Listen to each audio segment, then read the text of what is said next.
I think I definitely regard Season 2 as Gotham's all-time best, and in my opinion, one of the best seasons of television that I've ever had the pleasure of viewing. Season 2 of Gotham introduced us to the wackier underworld of Gotham City, and focused much more on the villains than the previous season, which focused more on gangs. While Season 2 was certainly more of a crowd pleaser for Batman fans, I do stand by that Season 1 was still an excellent story well told, and now, thanks to the Best of Gotham series, I have the pleasure of revisiting classic episodes of my all-time favourite show. God, I love this job. I think many associate Gotham Season 2 with its first 3 episodes, featuring fan-favourite character Jerome Valeska causing chaos alongside the Maniacs, and while I deem that to be the greatest opening story I've seen on TV, I'd say that Season 2 kept its momentum extremely well after Cameron Monaghan's departure, and a shining example of this is Season 2's episode 14, This Ball of Mud and Meanness. We begin our story with the Penguin hallucinating his mother, tied up and sat in front of a plate of unthinkable things, although I think it's just goulash. Within this hallucination, Penguin sees himself with a bat striking his mother down. Then we cut to Penguin inside one of Hugo Strange's mental manipulation gadgets as part of his quote-unquote care in Arkham Asylum, where Penguin is being dosed with the Crane formula. Hugo Strange and Miss Peabody continue to conduct torturous tests on the Penguin until he returns to the lunch hall with ice cream that nobody else got, as a part of the test. Penguin is violently harassed by another inmate for his ice cream to test if Penguin will fight back. We then cut to Bruce Wayne meeting with Selina in an alley, where Selina hands Bruce a gun that he requested in the previous episode. We establish brilliantly without over-explaining it that Bruce is not comfortable in the presence of a pistol. The titles roll. We revisit Jim Gordon and Lee Tompkins at the GCPD, where Lee Tompkins discovers that Ed Nigma's former flame Kristen Kringle has gone missing, and so Jim Gordon agrees to look into it. Bruce Wayne returns to Wayne Manor with the pistol, where we establish that Bruce and Alfred are taking matters into their own hands to take down the murderer of Bruce's parents. I just want to make a quick moment to appreciate that Alfred is the best protagonist that this show has. He's got zero obligation to take on any of the duties that he has with Bruce in the first place, yet here he is prepared to confront a murderer for Bruce. Move aside, Uncle Ben. This is the best parental figure in fiction. Alfred uncovers that Matches Malone is the murderer of Bruce's parents, and Alfred and Bruce together infiltrate a gang called the Mutants, so they can speak with a connection called Cupcake. Is it me, or in this scene can anyone else hear one of the members yelling Solomon Grundy? Which is weird, as Grundy wouldn't come onto the scene until Season 4. Another fun bit of trivia is that Matches Malone in the comic books was Bruce Wayne's criminal alter ego. The name of the Wayne murderer in the comic books was Joe Chill. I guess perhaps Joe Chill sounded a bit too cheesy, but surely Matches Malone is no less cheesy? Well, it was a fun twist that made things a little less predictable, and serves as further evidence that the events of Gotham take place in another dimension from the typical Batman canon, so you can all stop complaining that Batman's rogues gallery are almost all older than him, you schmucks. So Cupcake agrees to talk to Alfred, who explains to Cupcake that they're looking for Matches Malone. Bruce offers Cupcake money to give information to him and Alfred in regard to Matches. Cupcake asks for $1 million, which Bruce declines. Matches offers to take just $50,000, and Bruce can get out of there unscathed. Alfred steps in, and Cupcake offers the information if Alfred can beat him in a fight. Alfred does try to negotiate with Cupcake to avoid the fight, and eventually Alfred is just forced to step into the ring. Alfred explains to Bruce that had he just let him deal with it, they wouldn't be in this mess. Alfred offers Bruce a piece of advice. Pick your battles, don't let them pick you. Some handy information for a future Batman, eh? So then Alfred goes to fight Cupcake while teaching Bruce about combat in the process. Alfred fights in the most Cockney British way ever. With his, "Oh, you want some?" I swear, Alfred got less Cockney after Season 2. Alfred beats Cupcake, and Cupcake gives them the location of Matches. After this, Alfred faints due to his injuries and has to go to the hospital, where he asks Bruce to promise to stay with him at the hospital. There's quite a clever exchange of dialogue here. Bruce is kind of aware that Alfred is going to faint any minute now again, and asks Alfred to say that again, as if he didn't hear. This kind of puts him into more of the moral clear as Bruce heads out to take down Matches Malone. Back at Arkham Asylum, Hugo Strange is playing word association games with the Penguin, establishing a sense of remorse in him. I won't lie, when B.D. Wong was announced as Hugo Strange, I had my doubts. He just didn't look the part to me, just too cute. No homo, not that there's anything wrong with that. But B.D. Wong, much like Corey Michael Smith does for Riddler and Robin Lord Taylor does for the Penguin, owns this role in a way that I couldn't imagine anyone else living up to. He's absolutely perfect in this role. And when he appeared in later seasons, though, it just didn't work the way it did for me in Season 2 because he had so little to do. Hugo Strange is at his best here, when in a position of absolute power and total manipulation. Robin Lord Taylor plays the reforming Penguin with such a refreshed sense of vulnerability, to a point where audience members like myself can actually feel sympathetic for this snivelling little roach of a person. Penguin's sheer dread of the further experiments and treatments is felt in Robin Lord Taylor's performance here, as well as some genius editing and sound decisions. Back at the GCPD, Jim Gordon questions Ed regarding Kristen Kringle. Ed responds with a riddle. Remember when he did that? Riddles. Every season except for season 5 seemed to remember that. Now, I don't mean to sound so bitter, but this was such a great show, and were they just asleep in that final season? It amounts to Ed having heard nothing regarding Kristen Kringle, but we all know the truth. Jim Gordon has his suspicions that Kringle's ex, Tim Daughtry, may have had something to do with Kringle's disappearance, and that Ed's description of him does seem to add fuel to this. As Jim leaves, Ed begins to suspect that Jim may be conspiring against him. It's a nice touch that Ed then suddenly briefly talks to the corpse for just a moment. Okay, one more question. Why did Riddler's voice get so gravelly in later seasons? I thought it was just fine when it was a little more laid back. I mean, it's not an issue for me either, to be honest, but just why? So Jim Gordon and Harvey Bullock meet Alfred in hospital, where Alfred explains the information that he and Bruce got on the Wayne murderer, and that Bruce has gone after Matches Malone, likely to kill him. So we revisit Bruce heading into some kind of underground club, and he's greeted by the coolest bouncer ever. And inside we meet... Hang on, who are you? What's going on here? Oh, hey, look, it's Jerome! So, Bruce meets Laurie Petty's new rocket-inspired pseudo-Joker, Jerry, in an underground club that seems to worship Jerome Valeska. Bruce is taken backstage where he witnesses all kinds of foulness. Jerry is pretty charismatic and friendly towards Bruce. Bruce explains to Jerry that he's looking for Matches Malone, and why, which Jerry all finds rather humorous, and unlikely. We establish that Jerry is a close friend of Matches Malone, and she wants Bruce to give her a good reason to give the information.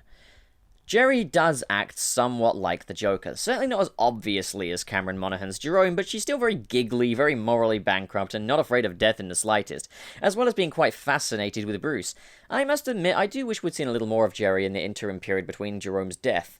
Jim Gordon finds Bruce in the club, as Bruce tries to make a run for it. Jerry helps Bruce to make a run for it by distracting Jim into a mosh pit and crowd surf, which, of course, Jim makes more violent than before. Jim Gordon was definitely at his most violent in Season 2. Jerry is arrested while Bruce begins to close in on Matches Malone inside a dreary apartment complex.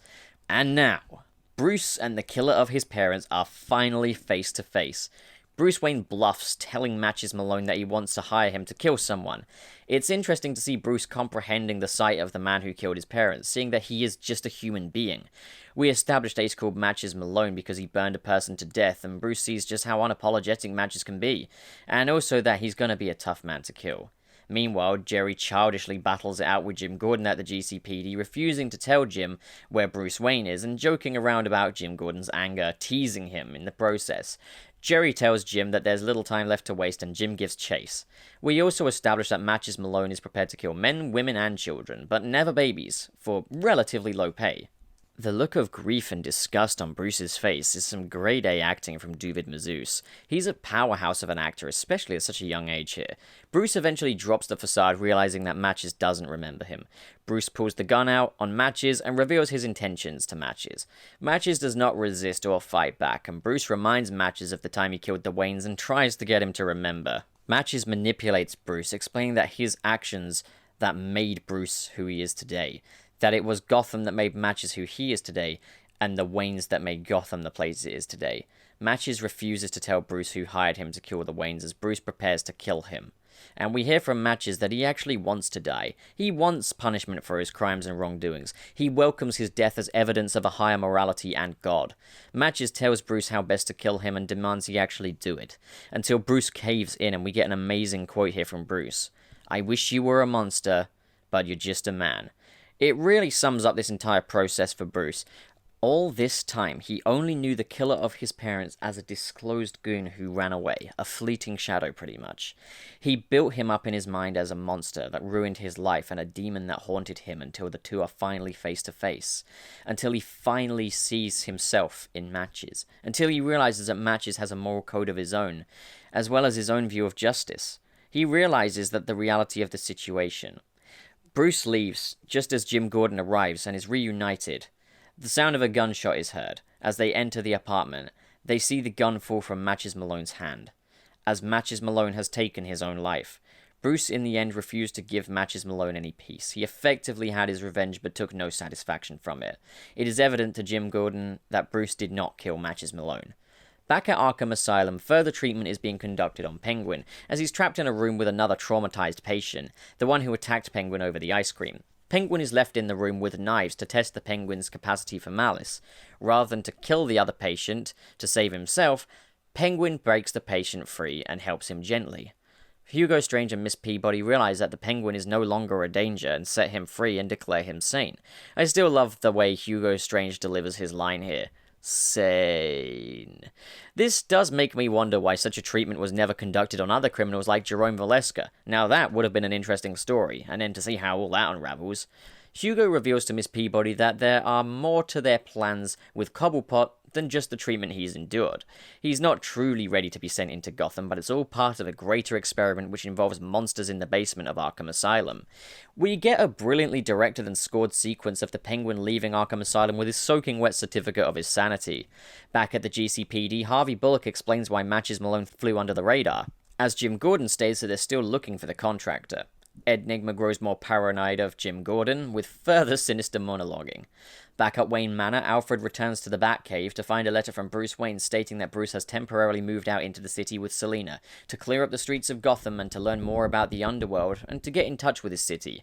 We get an absolutely gorgeous final shot of Bruce and Selina walking on the railroad tracks as they head out into the city that looms above them. The episode ends with a final epilogue of Riddler beginning to embrace his green question mark clad persona. Part of me wondered if retroactively looking at these episodes would make me realize that Gotham really was just as people said it was. That maybe Season 5 wasn't a big step down, and that I'd remembered it being better than it actually was. Maybe I was just thrilled by the kooky villains and wacky stories, and was just demanding something more by the time we got to Season 5. But revisiting this ball of mud and meanness has certainly taught me something. But instead, it's taught me that I was absolutely right about this show. This ball of mud and meanness is a fantastic piece of television. It marks arguably the darkest chapter in Bruce's story, as Bruce contemplates taking a life and comes face to face with his inner demons. The moral dilemma here is not underplayed either, and plays wonderfully into Season 2's theme of monsters in Gotham. This episode's dignity and credibility really make it feel a lot like Batman the Animated Series did, and there's a lot of really superb filmmaking moments here. This is where I feel seasons after this began to lag. They didn't bring us the credible moral dilemmas. Instead, Season 3 gave us more of a zombie apocalypse-esque story. Season 4 showed us an unconvincingly young Bruce Wayne boozing and treating Alfred like hot garbage. And Season 5 was about as dramatic a war story as Sonic Forces. None of this is good, Vector. That's why it's called war. Aw man, this show really did peak too soon, didn't it? Don't get me wrong though, each and every season gave me something to really sink my teeth into and enjoy. I just feel like Seasons 1 and 2 did the best at treating the most twisted show on TV with some actual credibility, and I think the show perhaps got a little self-indulgent after Season 2. Let's find out if I'm wrong though, as we delve deeper into the world of Gotham in future installments. Please do suggest in the comments below your favourite episodes for me to revisit, and as always, if you enjoyed this video and you want to see more like it, don't forget to subscribe, hit the like button, and in the description below are links to the Patreon, where together we can dominate YouTube, and the Discord, where you can come and socialize with some friends of mine and myself. Coming up next is a trailer for my upcoming Spider-Man fan film, The Marvelous Tales of Spider-Man, so do stay tuned for that. Thank you so much for watching, guys, and have a great day.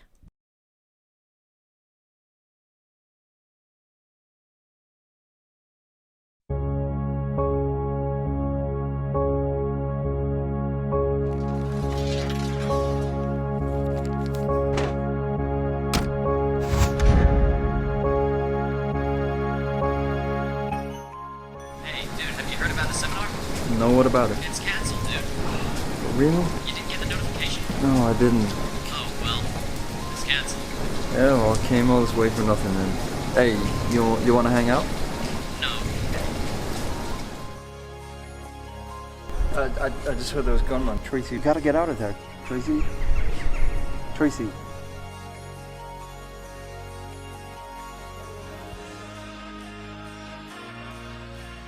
Okay, so I guess the best advice I could give to anybody is this. Evaluate your circumstances, be brave. Be prepared to fail, but always get up. You owe it to yourself to be marvelous, so why regret being anything less? Well said.